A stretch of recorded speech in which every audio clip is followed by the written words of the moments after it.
अगं माझ्या पॅन्टातले पैसे कुठे गेले ग? मला काय माहित तुम्ही कुठे ठेवलेत ते. बघा जाऊ तुमचं तुम्ही. तू घेतलं नाहीस ना? नाही. बर बर. 2 hours later. बाळा ए बाळा, मला एक सांग, तुझा सगळ्यात जास्त लाड कोण करतं? पप्पा. हा. बोल. तुला सर्वात जास्त खायला कोण आणून देतं? पप्पा. हा.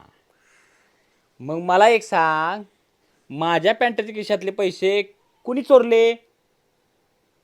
मम्मा.